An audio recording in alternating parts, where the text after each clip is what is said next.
దయచేసి అందరూ నిశ్శబ్దంగా ఉండవలసిందిగా ప్రార్థిస్తున్నాం.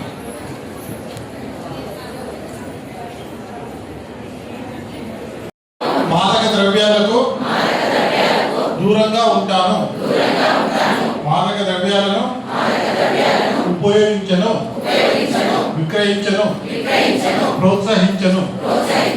మాదక ద్రవ్యాల వల్ల కలిగే అనర్థాలను నా కుటుంబ సభ్యులకు, స్నేహితులకు మరియు సమాజానికి తెలియజేస్తాను.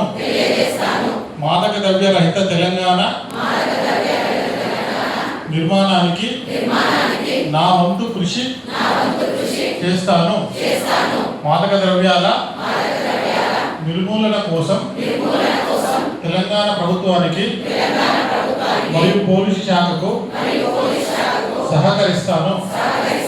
మన తెలంగాణను మాదక ద్రవ్య రహిత రాష్ట్రంగా తీర్చిదిద్దేందుకు కృషి చేస్తానని ప్రతిజ్ఞ చేస్తున్నాను. జై హింద్. బికాస్ ఎందుకంటే మీరు తలుచుకుంటేనే ఇది సాధ్యమవుతుంది. కేవలం మీరు తలుచుకుంటేనే సాధ్యమవుతుంది. నేను ఇందాక చెప్పిన లెక్క ప్రకారం మేము ప్రతి ఒక్క అవసరం పడకుండానే ముందే మేము మీ దగ్గరికి వచ్చి మీ ద్వారా మా మెసేజ్ ఏదైతే ఉందో అది చెప్పాలనుకొని, ఇదే కాదు, కేవలం ఇదే కాదు, మీరు డిపార్ట్మెంట్ సైబర్ క్రైమ్ కావచ్చు, మహిళల భద్రత కావచ్చు, ఊర్లో మీ విషయాలు కావచ్చు, ఊర్లో ఉన్న గొడవలు కావచ్చు, ఏవైనా కావచ్చు, పోలీస్ డిపార్ట్మెంట్ మీకు అండగా ఉంటుంది, తప్పకుండా న్యాయం చేస్తుంది అనే